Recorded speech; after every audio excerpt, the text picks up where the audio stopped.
Hey, hi, hello, friends. And we're here to talk about Chantel's most recent bout of nonsense.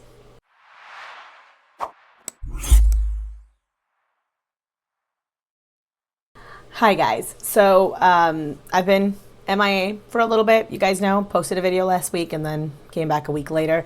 I was actually trying to catch up on all of the ridiculousness that is going on with Chantel's life. I was going through, barbecue chicken and just saying and just watching the compilation, some reacts that people had done here and there, a couple of the videos from Callie from Life of a Free Spirit, just trying to get caught up to what's happening.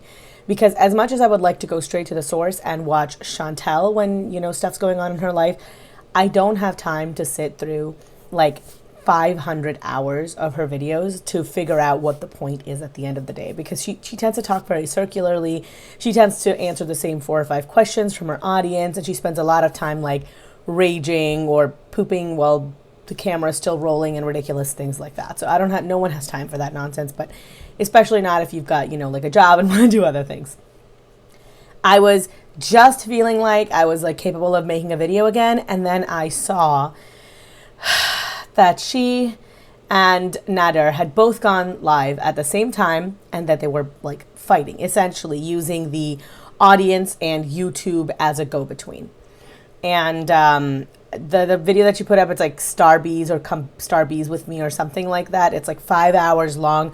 I did not have time to watch all of that. This video that I am currently going to be clipping down and reacting to is thanks to Barbecue Chicken, who made like a 45-minute compilation of both her and Nader's videos and like clipped it all together. I am unwilling to watch anything Nader puts up regardless, but since it was part of her video, I kind of also know what he said, and I'm going to react to that video that Barbecue Chicken posted. So it will have some of Chantel's video, it will have some of Nader's video, and I'm going to go through and I'm going to answer I'm gonna put in my opinions for it. So it is about 7.5 minutes. I'm hoping that this video does not become abnormally long. Like I'm aiming for like a 45-minute mark, but let's see. I might cut some stuff out in post, because sometimes when it's been a while and I haven't reacted to her, I can repeat my points and I don't want to do that. And yeah, let's jump into it. It was a black onyx with black diamonds. It's a and then I saw after it was a Jafar. It was the Jafar ring. So I told them about that. I'm like, you have a dark one. Like, you have a, people were calling you Jafar at one point. So I got the Jafar ring because I like the ring. But it's at his house. So why didn't you wear the ring? Because we were gonna wait to move in together, and then announce like we were gonna be like we had all these plans, and it's all a fucking lie. It's all a joke. Return the ring. It's there now. It's there. So she's talking about a ring that she bought while she was at his place, essentially to serve as an engagement ring. She'll talk about it in a couple seconds, where she said that she bought the ring, but that, he was going to pay her back for it. That is incredibly fast to move on a relationship. I mean, to get engaged that quickly is incredibly fast. Partner and I, for reference's sake, Partner and I got engaged like very fast as well. I think it was like a little bit less than a year, like I want to say 11 months when Partner proposed. And even then it was like, I got a lot of like, oh my God, you guys are going so fast, and how can you be engaged to someone that quickly and you barely know him? And Partner and I had a really healthy relationship until that point, like it was a little bit long distance, but we would see each other pretty much every month. He would come out, we were speaking on the phone every day, and there wasn't like a lot of like fighting back and forth, like some, of course, like normal relationship stuff. And I'm giving you that information to serve as context, to say she's been with him for 6 months and they have just continuously fought back and forth. That is not a healthy relationship. To a certain degree, I don't think Chantel is capable of recognizing what a healthy relationship is. That's what I meant when I said that while I don't believe that people who have mental health crises and who don't like quote unquote love themselves should not be deprived of being in a relationship, sometimes it can be difficult to recognize what a happy and healthy relationship is when you don't love yourself, because you will accept any treatment as being fine and fair, which it is not. There's a lot of back and forth in this video between her and Nader, and some people are saying that Chantel's making a lot of this up and she's kind of sketchy about this information that she's given us, especially when it comes to like the STD stuff, how she cut the live and she's just like, well, we're just not going to, talk about it, and didn't give him the chance to defend himself. And some people are saying that, well, maybe this is just her making things up for attention. Entirely possible. That said, some of the language that he uses leads me to believe in this video that he is the kind of person who would abuse a woman or really just be violent towards other people. But we'll get into that. Anyway, and so I can't understand how you could be in a situation where you were with someone for 6 months, all you do is fight, and some parts of your relationship are completely tainted and overtaken by drug dependency. And you still think, oh, this is a smart and calculated decision. I should go ahead and get engaged to this man. Secondarily, and maybe I'm wrong on this, so if this is just a difference in upbringing and just a difference in understanding, do correct me down below. But my understanding was that the guy picked the engagement ring for the girl. Ooh, I just realized I'm not wearing any mascara or eyeliner. Anyway, it was my understanding that the guy picked the engagement ring for the girl, right? That he picked something for her that he thinks that she would love. The ring the partner got me is not like the most impressive or anything like that. It's not like huge and like it doesn't, it's not like not a diamond the size of my pinky finger or anything like that. Nothing special. And I don't tend to wear it a lot of the time because I work in a lab, and because of its setting, it tends to protrude and break through my gloves. And so it's like hazardous. So I don't tend to wear it all the time. It sits in my drawer and I forget to put it on half the time. But I could never exchange that ring for anything else because that's the one that he picked. His choice means something to me. So the fact that she just went on and she picked a ring that she liked, that she wanted to wear, and the only thing he's doing is just giving her money for it, it seems to me that it takes a lot of the sentiment out of it. It seems so sad that you would pick your own engagement ring and the other person's just like, fine, whatever, just put it on. Like, there's no romance in it. And ultimately, a marriage is at least in some part about romance, right? At least that's the way that she's implying.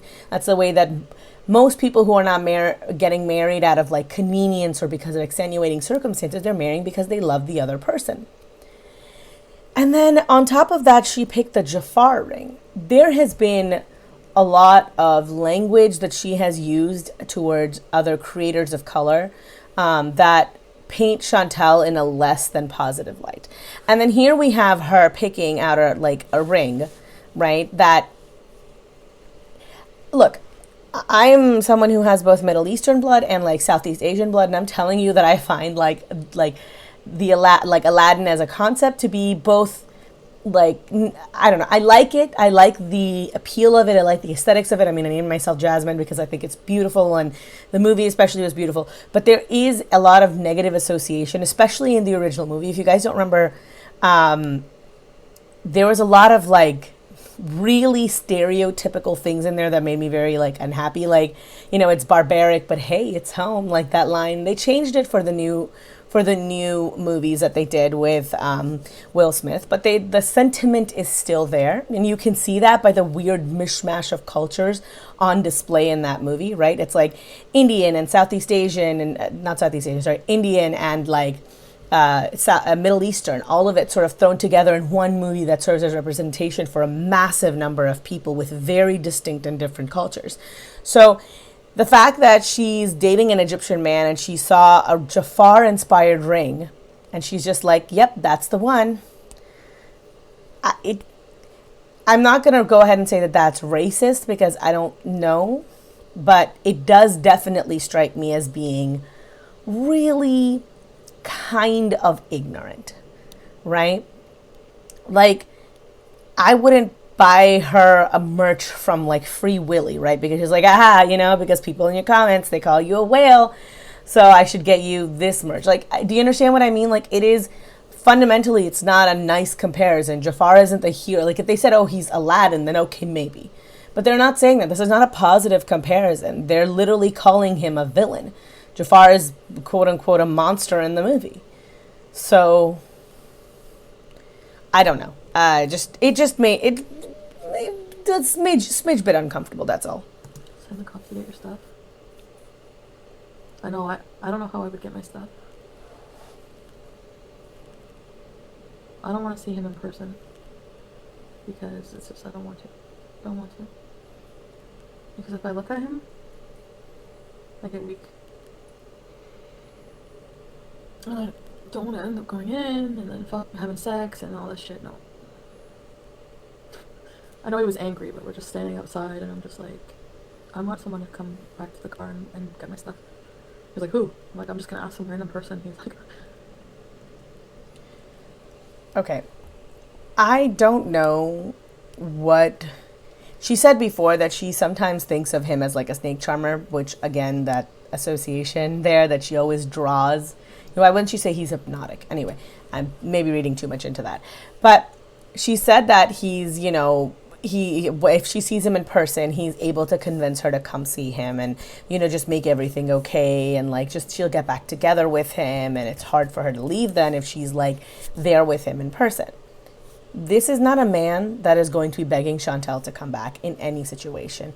Much more likely is that she sees him and she thinks, at least when he's here, I have someone, at least when he's here, I'm desired. And I feel like when she sees him, she's reminded of the fact that at least when she's with him, she can pretend that she is loved. And without him there, it's easier to forget that. It's easier to not think about that fact, that romantically, otherwise there's no one there who wants her. I'm not saying that's the truth of it. I just think that that's how she thinks of it. And so she's much more likely to, if she's face to face with him, to break down and beg him to take her back, which is what I genuinely think happens. I think 9 times out of 10, he even if he wants her to come back because he misses her money, which is the only thing I really think he likes about Chantel, I think that he would never say that to her. I think he'd manipulate her into her wanting to come back to him, because this way then he has the upper hand, because this way he can say, well, I didn't want you here. You wanted to come back. You have to earn your place back. You have to show me that you love me. You have to prove that, you still want to be here. No, I'm not putting somebody in that position. She doesn't have anybody who she could put in that position. As much as she's saying that she can't put anybody in that position where she can ask them to come back and come and get her stuff from his house, who will she ask to do that? BB, who she's insulted after he helped her during her addiction, her family, who isn't speaking to her, Shannon, whose bridge she burned so colossally that Shannon created her own channel, Pete's doesn't drive, and they're liable to get into a fight if he goes. So who's left? It's easier to say, well, I didn't want that, when in the reality is that you can't have that. There is no one she can ask to go and pick up her stuff in her steed, because for this man, she's burned pretty much every bridge that she has. I really, really miss Tinted right now.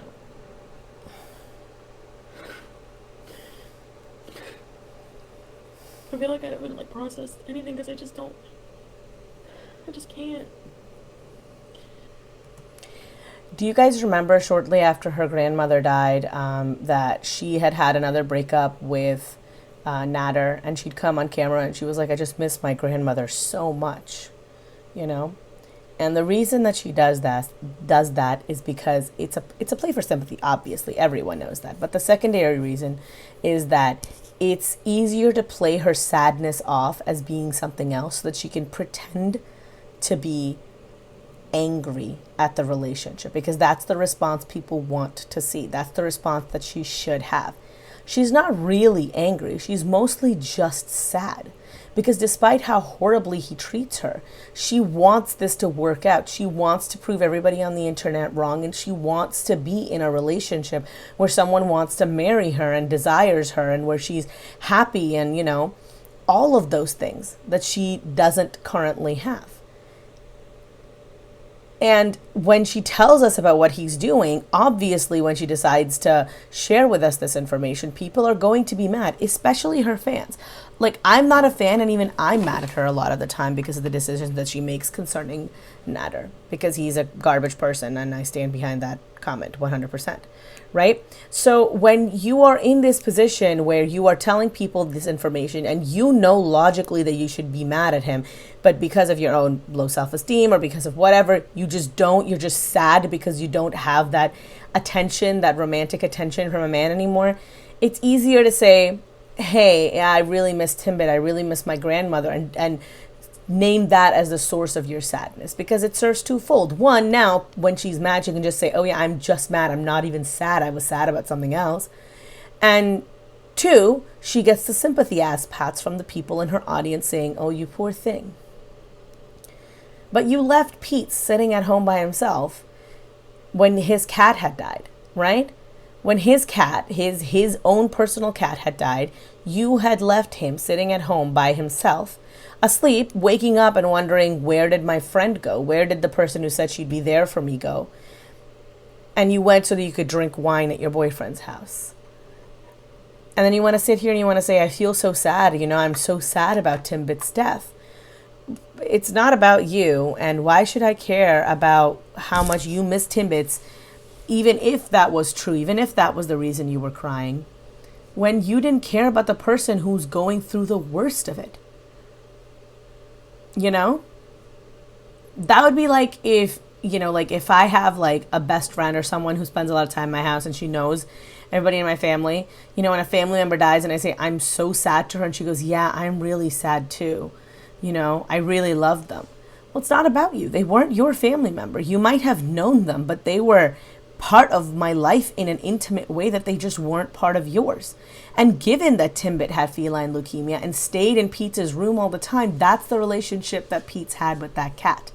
It's a depth of a relationship that I don't think that she had with that cat. So, you know, I'm already turning you against him. Yeah. No, not against. Yeah, I know what you mean. Like, the only thing that was important in this was that Pete's disrespected him.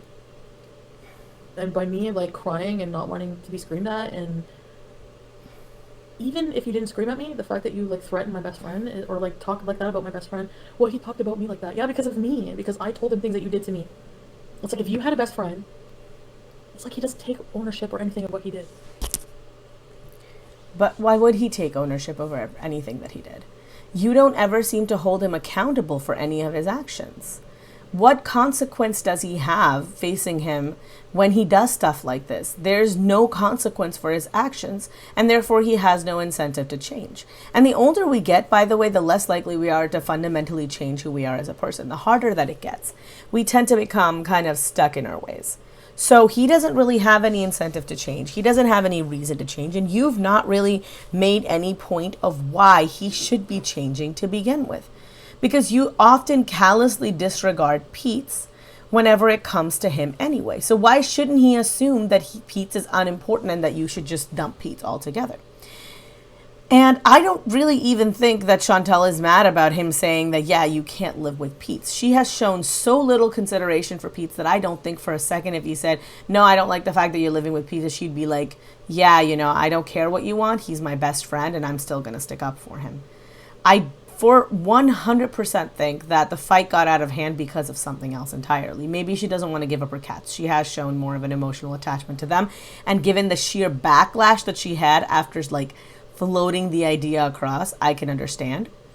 And more importantly, I think that he got so mad at her because Pete's said that he thinks that Nader is an asshole, which Nader is an asshole, so that stands, I think. And I think when he came to her to tell him to shut up, she's like, I can't make Pete's do anything, you know?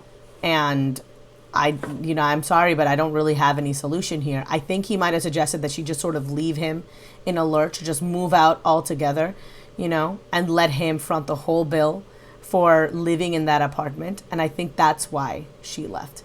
Because even she knows that there are lines that can't be crossed. And if she did something like that, move immediately after Pete's just lost his cat and leave him hanging on to that bill because he's the only one on the lease at that apartment, I think that the internet would have flipped on her. And I don't think that even she's willing to take that kind of a risk. I don't think for a minute she did it out of regard for Pete, because Pete is her best friend. You don't think of somebody that highly and then abandon them in their time of need so callously the way that she's done multiple times. At all. So, that right there, like, I'm just like swallowed that like it was nothing. I just like, you know, I just keep thinking of like what BB would do. Like, he would never get mad at me for needing alone time. Like, never. I need alone time. I need to go home for now.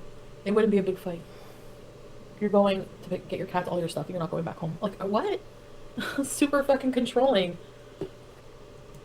And see, that's why that line right there, she's like, you're going to go home, you're going to get your stuff and your cats, and then, you know, you're going to come back here. And that's what I mean. I think Pete said, you're an asshole. And so he's like, go get all your shit. You're no longer paying the rent there, you know, and leave him to whatever end comes to in that apartment for him. Like, that's his problem from now on. And she said, I can't do that. And I think he got mad at her for that. As for just her bringing BB up into the conversation, no. Just stop. You have lost the right to continuously reference BB as a good point in your life, as a good figure in your relationship, when you want to disregard the advice that he would give you or the example that he sets when you want to get back together with this piece of trash person, right? Anytime something goes wrong and someone says, hey, look, BB would not want this, or BB would not agree with this, or BB has outright told you not to do this, you disregard anything he has to say, you know? And you just do whatever you want. You disregard who he is as a person then. So you don't get to bring him up in this context as being like, well, he was such a good relationship. You know, that was a real relationship. Either he matters to you, his opinions, his thoughts, his personality, all those things are important to you, or he's not. But you can't use that as a justification for, you know, what is and is not a good behavior if you're not willing to take his example at all times. That seems like a really weird double standard to set. There's no way, like...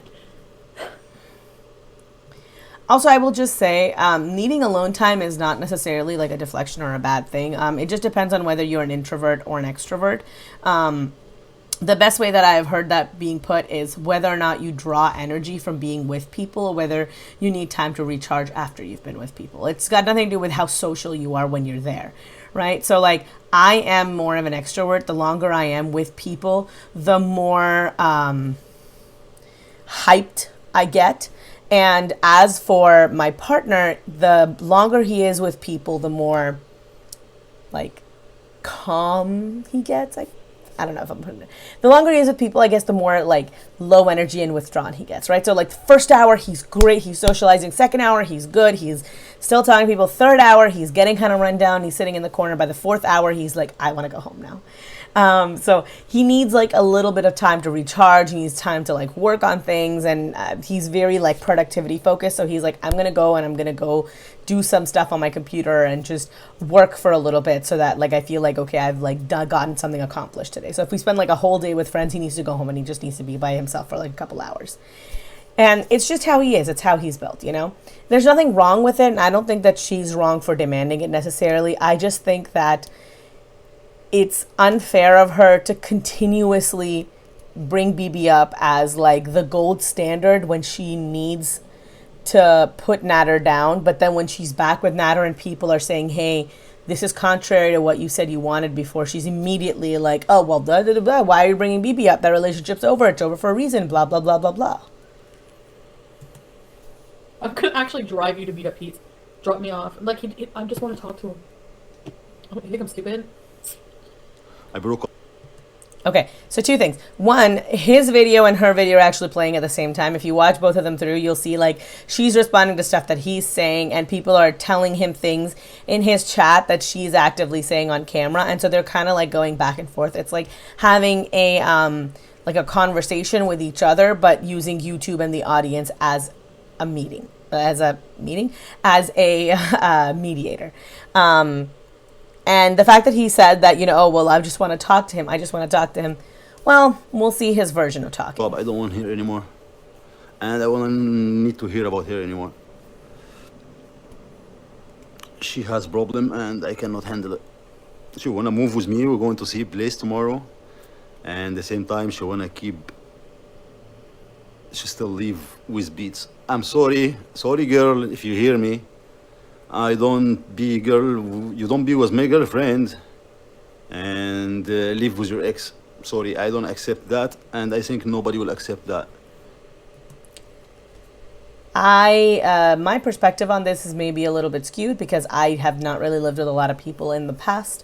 So I don't really know, but I also don't really see an issue with staying with your ex. It's all a matter of whether or not you trust your girlfriend, whether or not you trust your boyfriend. If you like, if my partner told me that he wants to go on a thing and, you know, someone that he had known from the past, someone he dated, was coming with him and they'll be sharing a room with him, I'm not going to give a crap because I trust my partner completely. It's all a matter of trust. Now, you can set boundaries and you can say, hey, I understand where you're coming from, but I'm just not comfortable with this situation, you know. But that's a long, slow conversation that you have to have with the other person. It takes time and effort and energy, and you can't demand that all of a sudden. It is not appropriate, especially when that is their status quo. If they're already living with someone and that's when you met them, you already know the situation. And the fact that this is becoming a problem for him now is because Pete's is talking shit about him and he doesn't like Pete's. I don't think it has anything to do with the fact that Pete's is her ex. You mean to tell me they've been living in the same place for 6 months and you didn't have any kind of an issue with it for all these 6 months, and now all of a sudden it's starting to bother you? Get out of here. That's why he don't like me, that I don't want him to live with her, or I don't want her to live with him. I have nothing to do with him. He's in call me, I'm not controlling under my channel, and it's not true, and I show him yesterday because I show him like he's a liar. He get upset that I show he's a liar. So yesterday, or before yesterday, today actually. So I'm not sure when he's saying that, you know, he got mad that I showed him to be a liar. My understanding of the situation is that Pete said that Nader's channel was under Chantel's control and that he proved Pete's wrong. I have said this in relationship to myself, but I also say this in relationship to Pete's. Pete's only knows one version of the story. Pete's has never met Nader and he's never met BB. So when you're listening to Pete's talk about Nader, he can only talk about Nader in a certain context, right? He can only talk about it from the point of view of, this is what Chantel has told me. So if Chantel had said to him, yeah, his channel is under my control, and he's just repeating that information, then to him it might be true. Doesn't mean it's accurate. Doesn't mean he's lying. And Pete's doesn't really lie. It's not that I don't think he's capable of it. It's just that he doesn't really see a point in it. So as far as I'm concerned, I don't think Pete's has lied. I think he told the truth as he saw it. So either Chantel has lied to him, or that you are lying to us. And now he might have shown actual proof that what Pizza said is like full of crap, but I have no way of knowing that, and I refuse to go on his channel and actually watch. If any of you know, please do let me know down below. Somebody sent me a clip that he say I'm an asshole. Actually, no, I'm not an asshole. I can talk to you in front of you. He say he don't scared from me. I don't scare nobody. But if you tell me an asshole, come tell me in my face. You're a coward. That's why. I'm a real man. You're a coward.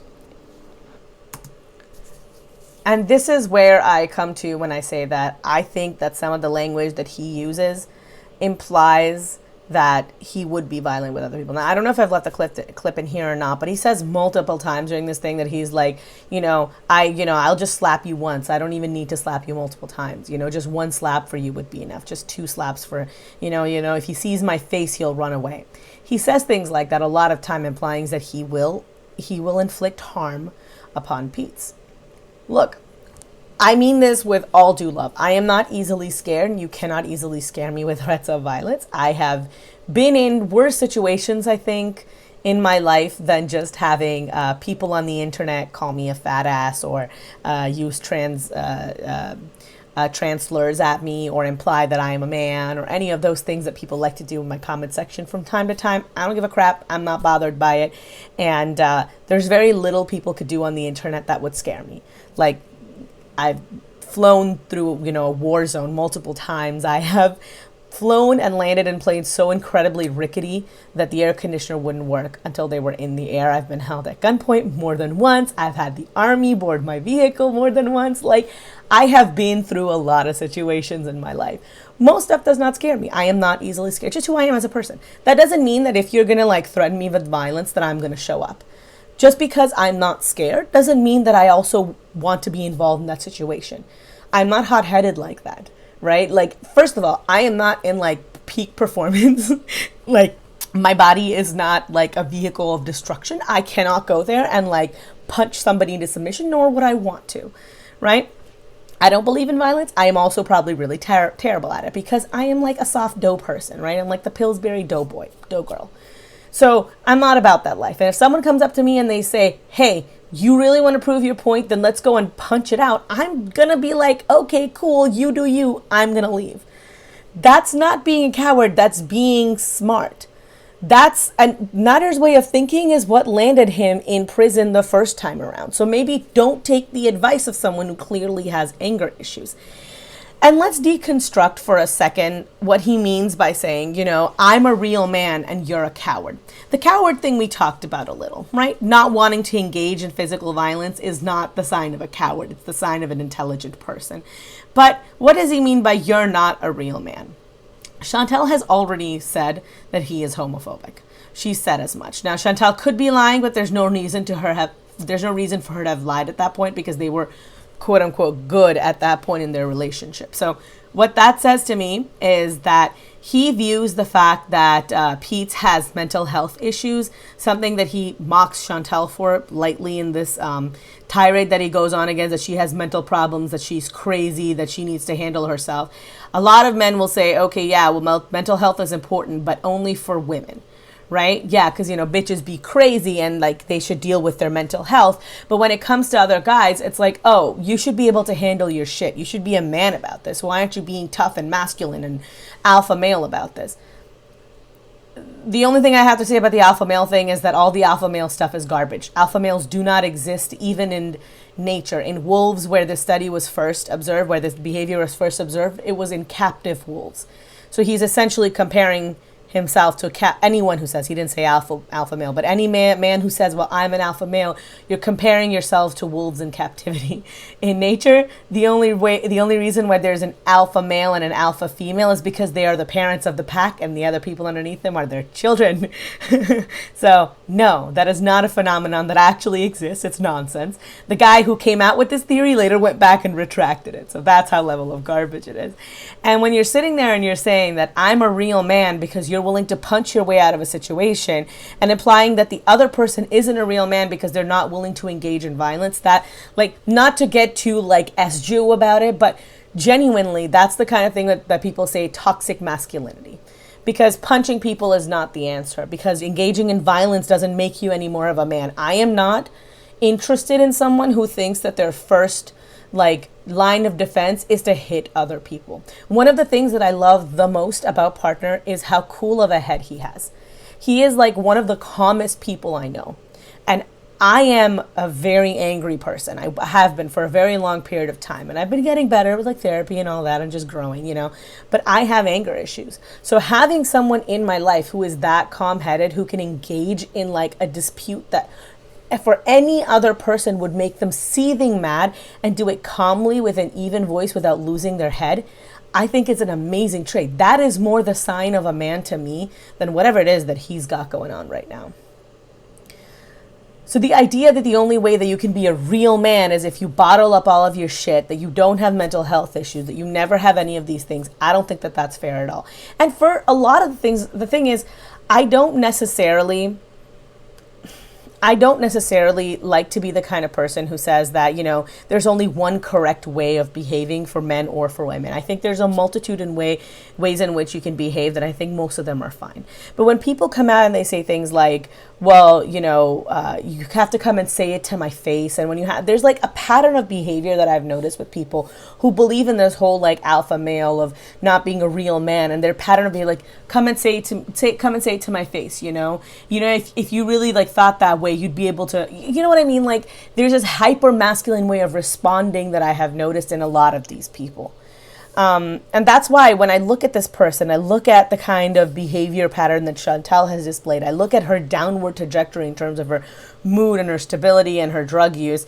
And I look at the way that he's behaving right now. And I think, even if Chantal's lying about a bunch of stuff, I don't think she's lying about the abuse, because I could 100% believe that this man abuses women. Because people who generally believe in toxic masculinity also tend to be the kind of people who disregard the value that women have in their lives. It's a thing that goes together, unfortunately. Not always, and not everyone, for sure. But it's been known to happen. Last but not least, and this is irrelevant, somebody in here, there's somebody in his chat called PDF File Joe. And I just got to say, I like that name. I think that's kind of funny. I think everybody know my address too. Because she talks me too always, as usual. But I'm over it. I'm single, not back with her anymore at all. At all. I can do much better. I don't think he can. There's a lot of things that I think that there's a lot of things in here that I could say, but genuinely no. I think for all that Chantel's a garbage person, I really do think that she's the best he's going to get, because he is even more garbage than she is somehow. Story about I hate her and stuff. I don't like to talk about this, and I was not going to talk about it. I hate her and do this. No, never happened. It's her brain. She have mental health. She need to take care of it. See, this is what I mean. Remember what I was saying when men are like, oh, well, you know, women bitches be crazy. They need to address that. This is what he's doing right now. Chantel does have mental health concerns. When people have mental health concerns, when they have issues like that, mental or physical, it makes them much more likely to be victims of abuse, because it is much easier to take advantage of them. And for all that I think Chantel's an intensely unlikable person, I do also think that Chantel is a vulnerable person. Because of these reasons, because he can weaponize her mental illnesses against her, because he can weaponize her toxic personality against her, because he can weaponize those things, that her self-isolation tendency, her inability to see when other people mean well for her, her inability to really be honest with herself, and he can weaponize that against her, and he can just say she has mental issues, she's crazy, and I've never touched her. And at the end of the day, who are people really going to believe, right? He doesn't have a history of going on camera and lying and incriminating himself. She does. We've got hours and hours and hours of footage of her being terrible. And because of her intensely dislikable personality, people don't want to root for her. I would go as far as to say that there's a subsect of her her audience who are hate watching, hoping that she's being abused, which is a horrible thing to say, but I have seen the comments myself. He was high in coke. She sees stuff. I don't like to talk because I'm not the one who talk behind somebody. And I'm making it clear now I'm not going to talk anymore. I just see my reason that I broke up with her, and I think And then after this point, he continues to talk about her for like an hour and a half. everybody will agree with that. I don't need my girlfriend to live with her ex. You don't need your girlfriend to live with her ex, but you need your girlfriend to pay your rent for you.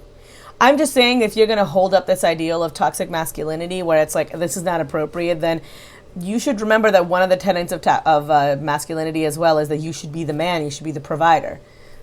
Your girl out-earns you, and she's paying for your terrible habits. She's paying for her terrible habits, and she's paying for your house and your phone. You want to sit there and talk to me about how you're a real man, sir? I'm not doing any drugs. I smoke some weed. I got 2 glasses of wine. Okay, then why was there a crack pipe in your house? Riddle me this. And I'm going to gym. I will stop even smoking. You're going to see me, guys. I'm a man of my word. Guys. He says this several times, I'm a man of my word, especially in relation to it being over. So let's see. I want to actually see if they actually break up for good. I've said before, the only way that they're going to be done is if he's done with her.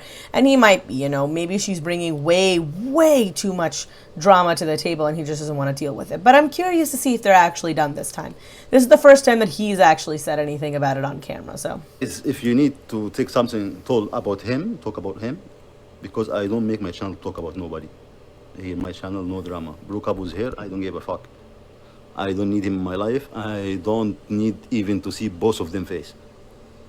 I got enough from her. I handle her a lot. I trying to help her. She ran away from me to go eat not healthy. I don't push you to eat healthy. I am trying to fix you. Okay. This idea of him trying to fix her. You're not trying to fix her, sir. You're trying to get her to fit into an image of what you want from her. You want her to talk to you less. You want her to be thinner. You want her to give you all of her money. And that's what you're doing here. And one of the ways of doing that with Chantel is controlling what she eats. Because Chantel's biggest drug of choice is her food. And abusers will do that. When they've got an addict in their control, they will control their drug supply. I know I mentioned it a few times before, but genuinely look at the Amber Heard and Johnny Depp situation. Johnny Depp is not perfect and he is not an angel, but he did not abuse that woman. And she controlled his drugs. She controlled what medication he could and could not have. And when you are going through withdrawal, when you're going through a hard time, that it can be so difficult. Right? And that's not to say that, like, if someone in your life is an addict, that you should just give them drugs. I'm saying that there are ways in which people can weaponize your addiction against you. And that's what he's doing with her when it comes to her food. You know, continuously saying, nope, you know, you have to eat this, you have to do this, not letting her go home. And it's not even that he wants her there. It's just that he just doesn't want her to go home, because when she's at home, she's out of his control. When she goes home, she can go on camera and she can say things that he wouldn't want disclosed. When she goes home, you know, Pete's can influence her to change her mind.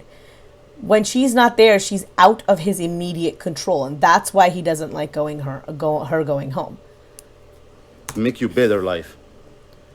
And just a quick thing, he talks about how, you know, he has his own channel. He doesn't make a channel talking about anything. And he like rags on reaction channels for a while as well about how, you know, he's not going to become like Shannon and, you know, talk about Chantel now. He has his own content. We'll get to that in a little bit. But let's not forget that he can't even edit his own goddamn videos. Going to gym with you, trying to stop you. I stop you for drugs. Me, I'm stopping you for drugs. You was coming here to ask me to buy drugs. I'm the one who's saying no. I don't want to talk about it. Okay, but why do you know where to buy drugs? I could go to my partner all day long and ask him for cocaine, and he'd just be like, girl, I don't know where to get it for you, even if I could. Why do you associate with people who are selling and or doing hard drugs? Why do you know how to acquire them? So that's what I mean. Like, he's saying it. He's like, well, I was the one trying to stop you from taking drugs. Yeah, I'm sure, because you don't want someone ODing at your place. But why do you know how to get them? Why do you have a crack pipe just lying around in your house? How do you know how to get a hold of a cocaine dealer? Because I'm a real man. I'm not talking about anybody in his behind. So people like that making money, dirty money. Here's, by the way, he's talking about reaction channels here. Because I'm not gonna go live stream, make reaction channel to just insult people. That's a cheap way. I do good content. I do my cooking videos. And I'm being who I am. I'm not sitting here in my ass having other people live stream to just make fun of them. No, I can't make fun of you in front of you. Sorry. This coward way, an easy way, and cheap way. Who will pay your bills? Okay. So he's sitting here and he's going, well, you know, this is a cheap way of making videos, a cheap way of doing that. Sir, you don't get to tell me what is and is not a cheap way of earning money when you don't seem to be making any of your own. As for your videos doing well, the only reason anyone is watching your boring ass cooking videos is because Chantel is involved with you. If you break up with her, if you guys are no longer together, I guarantee you that your views are going to go down. I meant to do this and this at the same time and it didn't work. Your views are going to go down. People are not interested in that. There is 1,000 people much more charismatic than you with better editing, better camera, better sound, better everything. Why wouldn't I go watch one of them instead of your garbage? The only reason people come watch you is because Chantel's with you. So if you're not with Chantel, sir, your videos, your way that Chantel is editing for you, they're not going to be garnering much attention. Which is not to say that just because people don't watch it that it's not good content. I don't agree with that.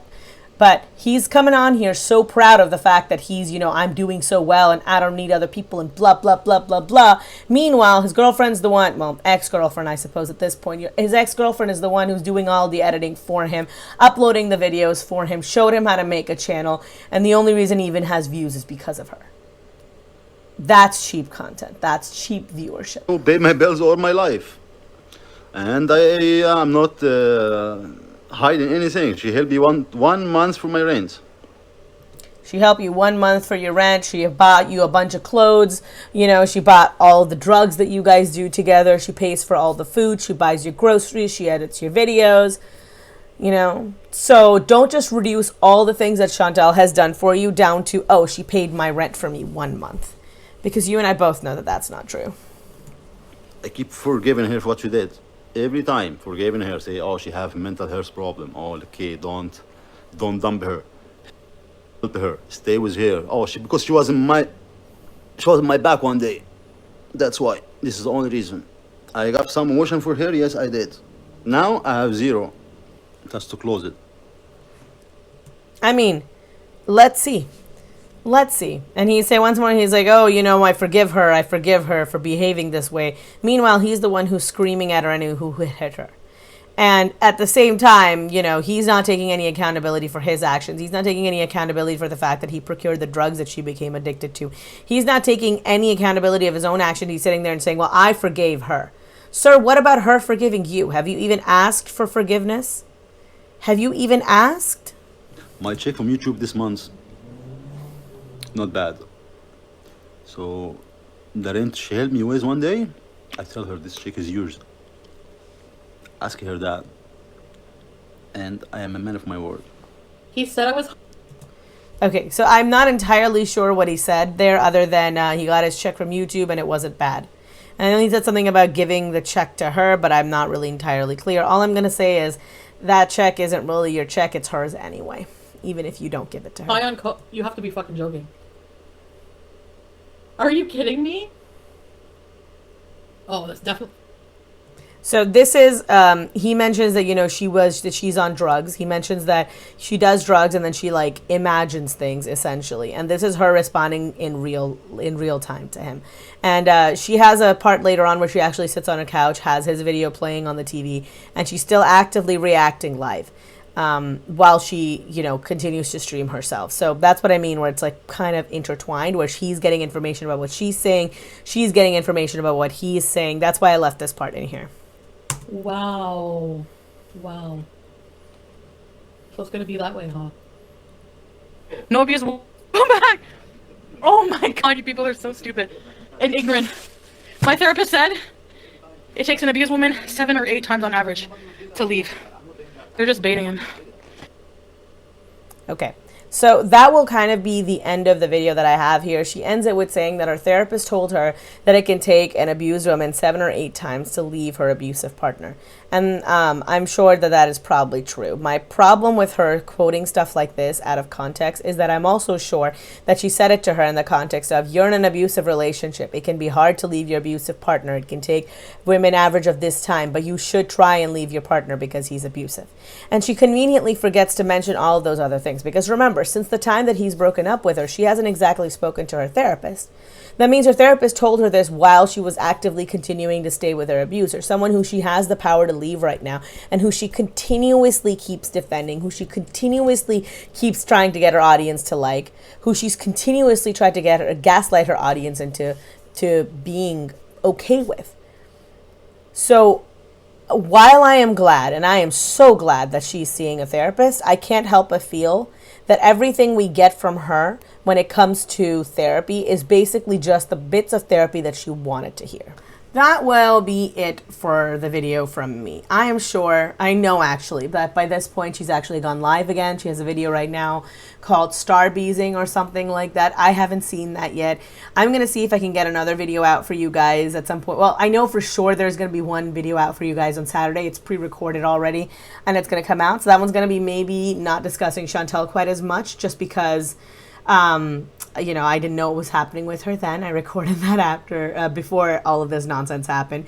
So it doesn't have that update. But I still want you guys to go and check that video out. It's a little special to me. As for getting another react out, let's see what's happening with her by the end of the weekend. And I might have a video, guys, for you guys up Sunday as well. Or if not, then definitely Monday. All right. Thank you guys so much for watching. If you guys like this video, go ahead, give me a thumbs up. If you disliked it, go ahead, give me a thumbs down. Like, subscribe, share, all of those fun YouTube-y things. I've got all my social medias linked down below. Instagram, Twitter, and Patreon.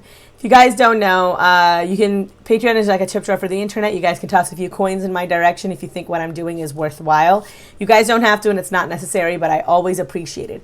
A special thank you to my $25 patrons, Oceana Songs and D. Higgins. Thank you guys so much. I love you. And as always, I'm Jasmine, the sequel, and I am not relatable. Peace. A special thank you to my patrons, Acrophobe, Ariel M, Christina, Courtney EP, Dainty B, Lori H, Sidra Z, Colleen L, Debbie E, Justa Jude, Kate O, Sonia P, and a special thank you to my $25 patrons, D. Higgins and Oceana Song.